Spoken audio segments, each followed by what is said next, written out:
Not here, please. Not here. Martha Edwards watched in horror as her old Buick shuddered and died right in front of Riverdale's most notorious biker bar. Steam was pouring out from under the hood as darkness fell. What happened next left her in tears and would change lives in ways no one could have predicted. Martha was a 67-year-old widow who'd spent 40 years teaching second grade at Riverdale Elementary before retiring 3 years ago. Unlike many of her friends who'd moved to warmer climates or retirement communities, Martha had stayed in Riverdale. This was home, where every street corner held memories of a life well lived with her late husband, Frank. Thursday evenings were always the same for Martha, volunteering at the community center's food bank, then driving home to the little blue house she and Frank had bought when they were newlyweds. She'd follow the same familiar route home each week, carefully avoiding the rougher parts of town. But tonight, road work on Main Street had forced her to take a detour. "It'll be fine," she'd assured herself earlier, carefully plotting an alternate route home. "Just a few extra blocks. I'll be through that area in minutes." Her plan had worked fine until the temperature gauge on her dashboard suddenly spiked into the red zone. Then came the horrible grinding noise from under the hood, followed by the plume of steam that signaled the end of her journey. Now here she was, stranded outside the Iron Horse, a place decent folks in Riverdale pretended didn't exist. Martha had heard all the stories over the years. Bar fights spilling into the streets, drug deals, the roar of motorcycles at all hours disturbing the peace. The local paper rarely mentioned the place without words like notorious or trouble attached. Martha fumbled in her purse for her cell phone. Dead. Of course it was. She'd meant to charge it at the community center, but had gotten distracted helping an elderly gentleman with his food boxes. Now, she was alone, with no way to call for help as darkness settled around her. Through the bar's grimy windows, she could see shadowy figures moving inside. The sound of hard rock music thumped rhythmically, occasionally punctuated by raucous laughter. Beyond the row of motorcycles, the sidewalk was deserted. This part of town emptied quickly after dark. "I could wait for someone else to drive by," Martha whispered to herself. But even as the words left her mouth, she knew it was wishful thinking. This wasn't a through street. The only people coming down this road were heading to the Iron Horse. A burst of louder music jolted her as the bar's door swung open. A large man with a shaggy beard stepped outside, followed by two others. All three wore leather vests covered with patches Martha couldn't make out in the dimming light. One of them pointed at her car, then nudged his companions. Martha's heart raced as the three men started walking toward her. She quickly checked that her doors were locked, then scolded herself for the action. What good would locked doors do if they really wanted to get in?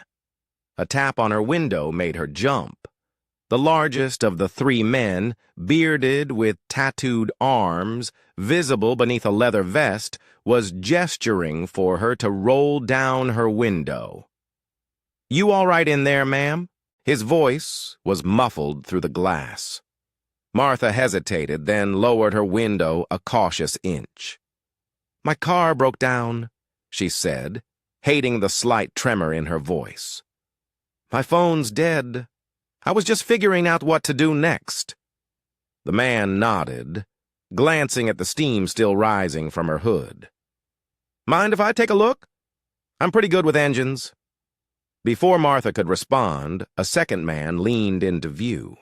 He was younger, with a neatly trimmed beard and kind eyes that reminded Martha of her late husband. "Ray's the best mechanic in the county, ma'am." built half the bikes out front from scratch. Something in the younger man's expression, earnest, without a hint of threat, made Martha's decision for her. "That would be very kind. Thank you." She popped the hood release and cautiously stepped out of her car. Up close, the three men were even more intimidating. Tall and broad-shouldered, their vests now clearly displaying the Iron Horseman MC patch that had fueled so many local rumors. The one called Ray was already examining her engine, his hands moving confidently among the components. "Blown radiator hose," he announced after a moment. "Happens a lot with these older models. Easy enough to patch temporarily, but you'll need a replacement soon." "Can it be fixed?" Martha asked, hovering uncertainly a few feet away. "Sure can," Ray nodded. "Got the tools in my truck. Bobby," he addressed the youngest of the three, "run inside and grab my toolbox from behind the bar, would you? And see if Mike's got any radiator fluid." As Bobby jogged back to the bar, Ray turned to Martha with a reassuring smile that looked strange beneath his intimidating beard. "Should have you back on the road in 20 minutes or so, ma'am. I'm Ray Davis, by the way." He extended a grease-stained hand. "Martha Edwards," she replied, shaking his hand cautiously. "I appreciate your help, Mr. Davis." "Just Ray, please. This here's Tom." He nodded toward the third man, who tipped his head in greeting. The bar door opened again, and Martha was startled to see what looked like half the bar's patrons streaming out onto the sidewalk. Men and women, all in similar leather vests or jackets, moved toward them with purpose. Martha tensed, instinctively stepping back toward her car. Ray noticed her reaction and chuckled. "Don't worry, Mrs. Edwards. News travels fast in the horse. Everyone's just coming to see if they can help." "Got the toolbox," Bobby called, making his way through the growing crowd. Behind him, a stocky man with a completely bald head carried a container of green fluid. "Perfect timing, Mike," Ray said, taking the fluid. "Everyone, this is Mrs. Edwards. Her radiator hose blew." To Martha's amazement, the gathered bikers immediately organized themselves like a well-drilled team. Two men brought over portable work lights from somewhere inside the bar. A woman about Martha's age approached with a folding chair. "No sense standing around while they fix your car, honey," she said, setting up the chair a safe distance from the now crowded engine compartment. "I'm Darlene, by the way. Ray's boss lady." She winked, and Martha realized she must be Ray's wife. "Would you like something to drink while you wait? Water, coffee? We just made a fresh pot." "Water would be lovely, thank you," Martha said, still trying to reconcile the scene before her with everything she'd heard about the Iron Horse and its patrons. As Darlene headed back inside, Martha settled into the chair, watching in fascination as Ray directed the impromptu repair crew with quiet authority. Someone had brought out a small radio, and classic rock played softly in the background. The bikers worked with surprising efficiency, occasionally joking among themselves, but mostly focused on the task at hand. "First time at the horse?" A weathered-looking woman with silver hair tied in a long braid had appeared beside Martha's chair offering a bottle of water.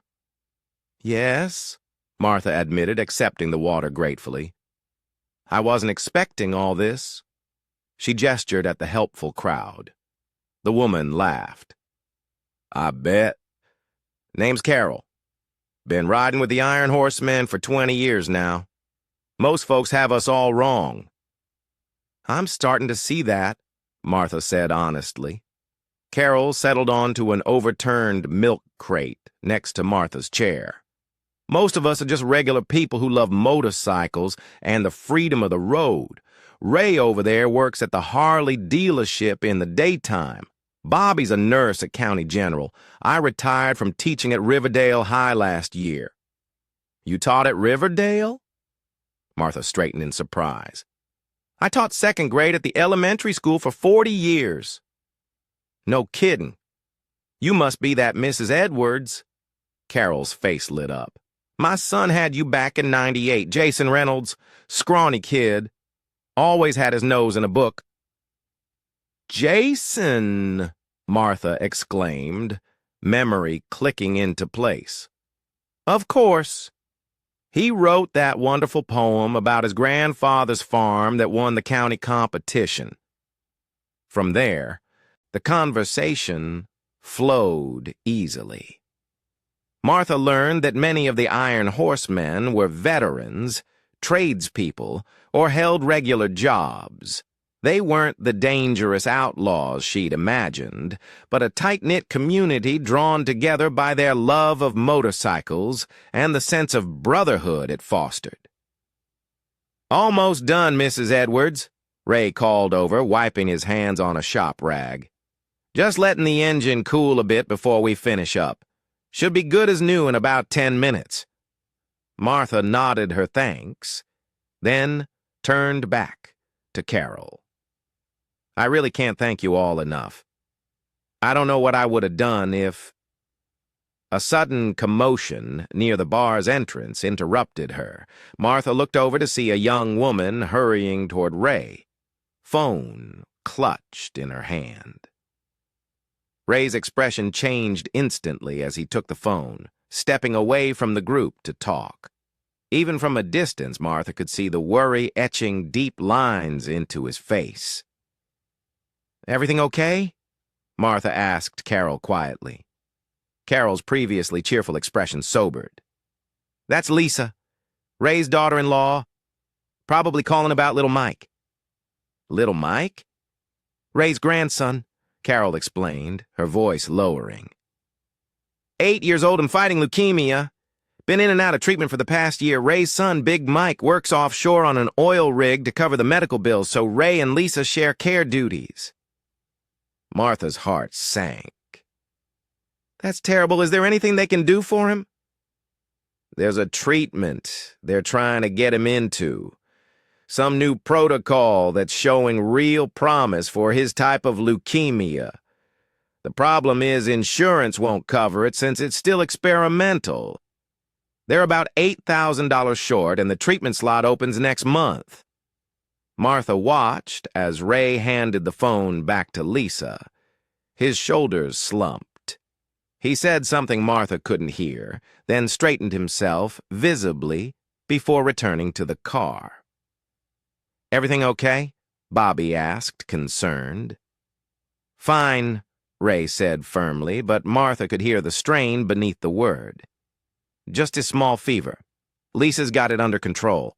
Now, let's finish up this radiator so Mrs. Edwards can get home.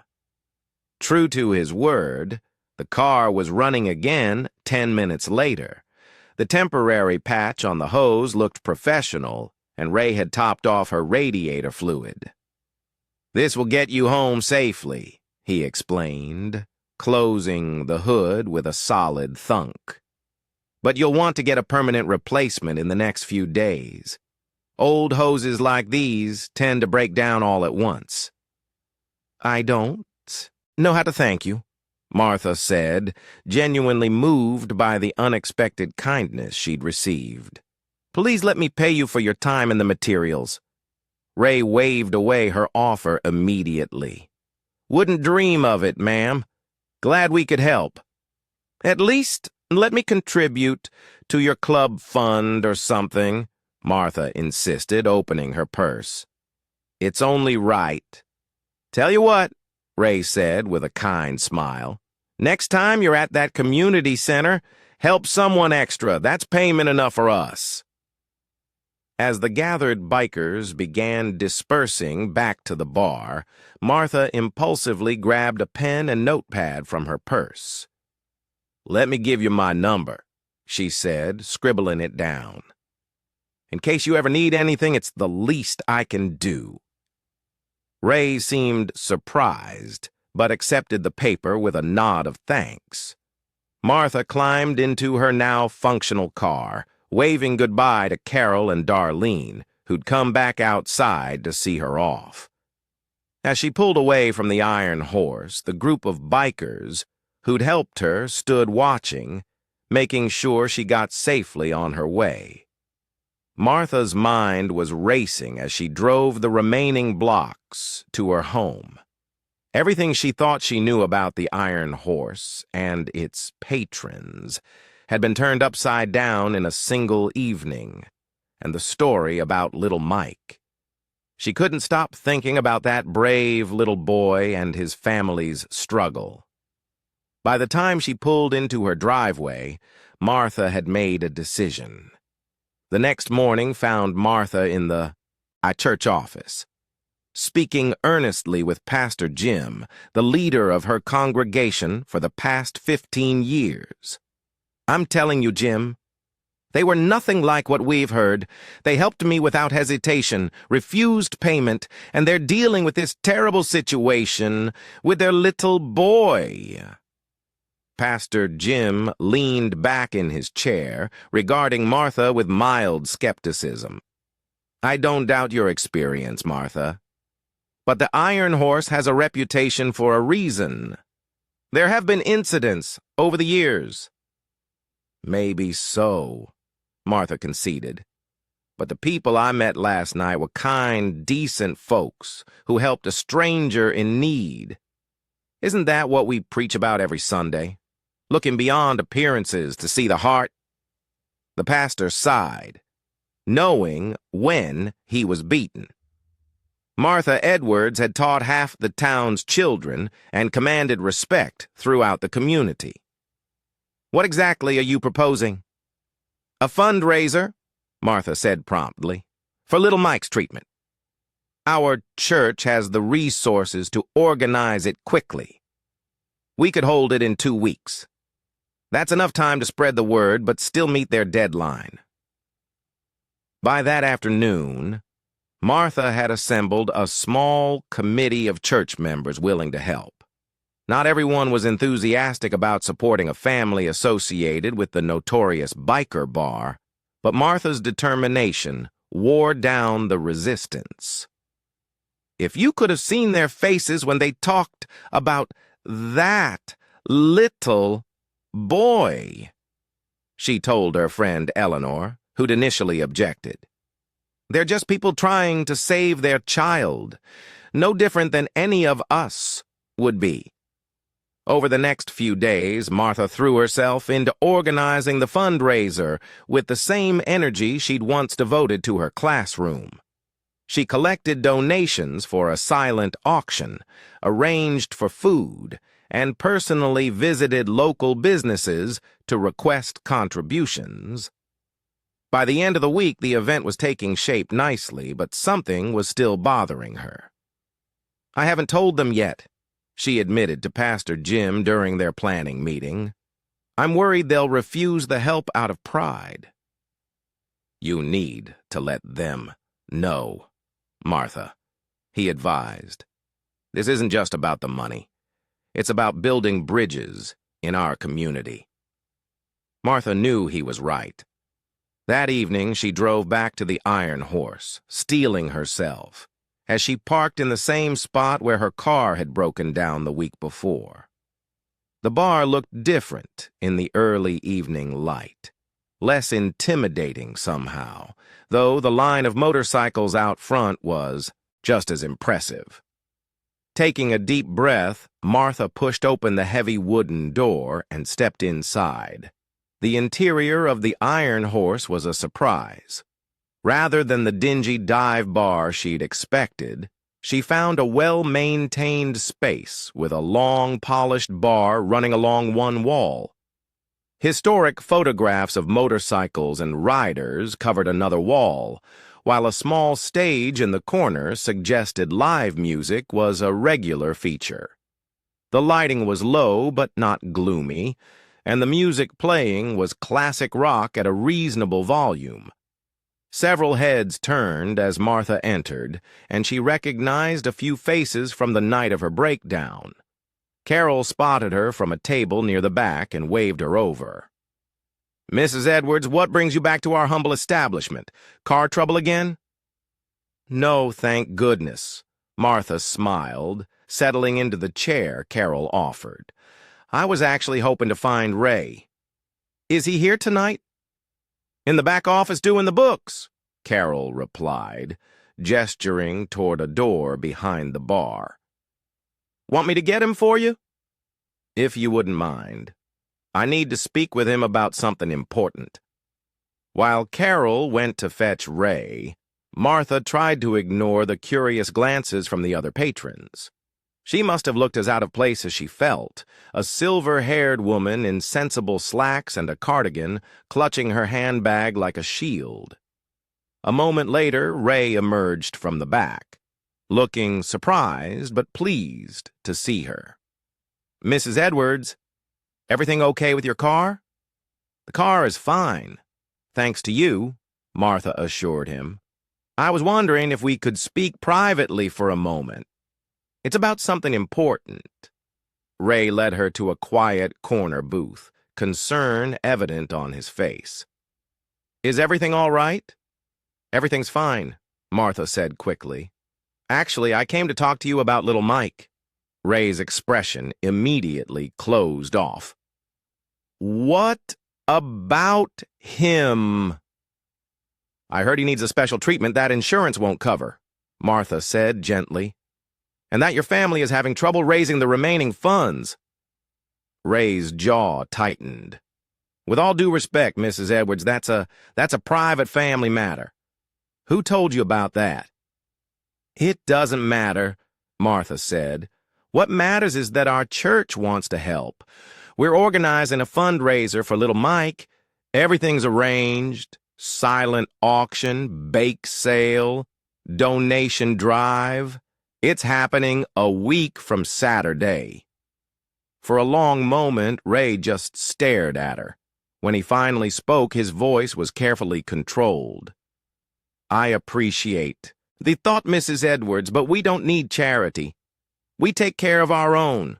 "It's not charity, Ray," Martha said firmly. "It's community.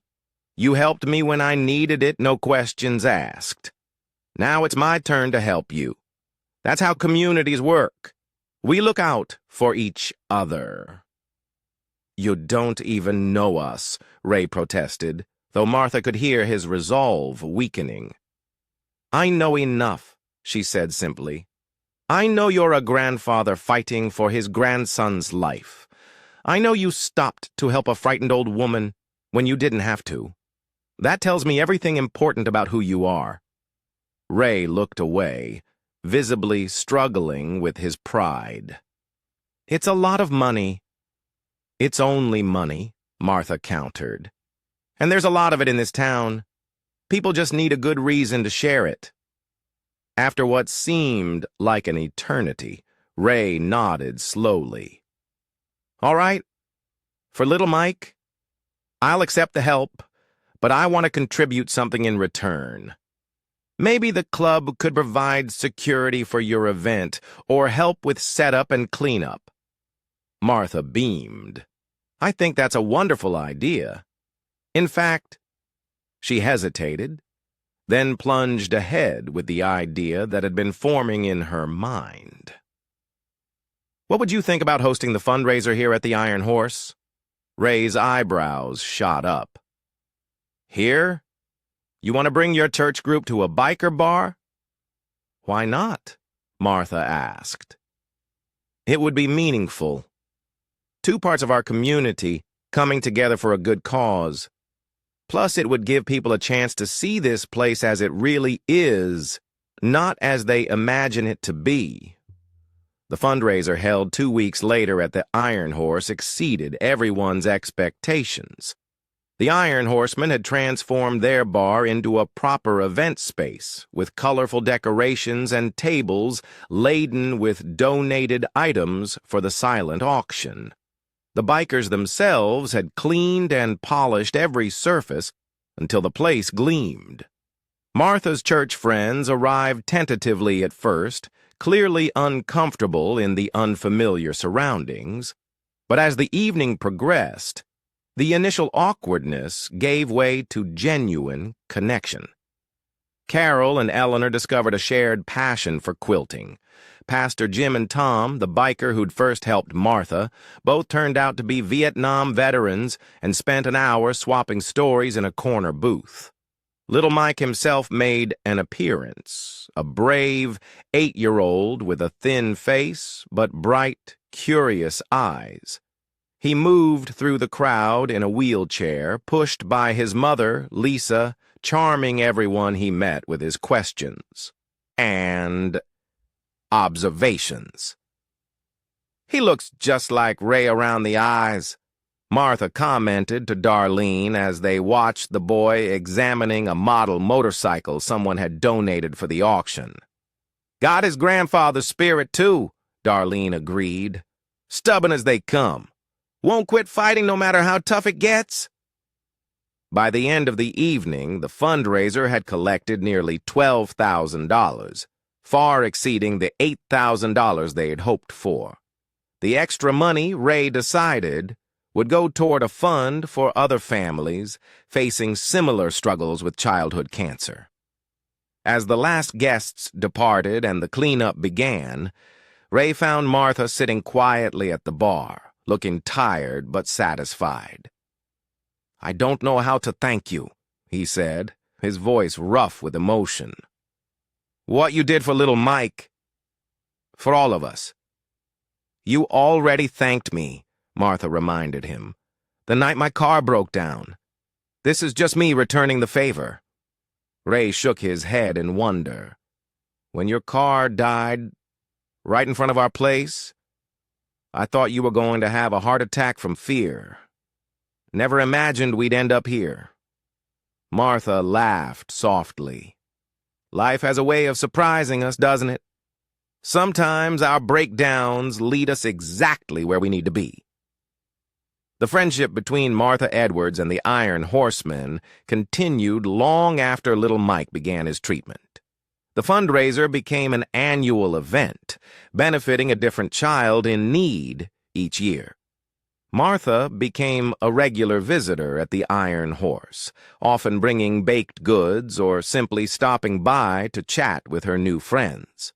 The bar itself began to change, too.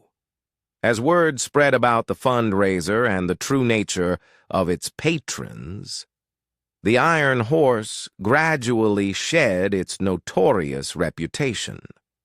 New customers began to appear, curious at first, then returning because they enjoyed the welcoming atmosphere and sense of community. One year after her car broke down, Martha received a special gift from the Iron Horseman, a leather vest of her own with a custom patch reading, "Honorary Iron Horse, Martha Teacher Edwards." She wore it proudly to every fundraiser thereafter, standing tall among her biker friends as they continued their joint mission of helping children in need. But perhaps the most meaningful change was in the town itself. The artificial boundaries that had divided Riverdale for generations between respectable citizens and those they'd avoided began to dissolve. People who would never have spoken to each other before found common ground in their humanity, proving that sometimes the most powerful connections begin with a simple act of kindness on a dark road.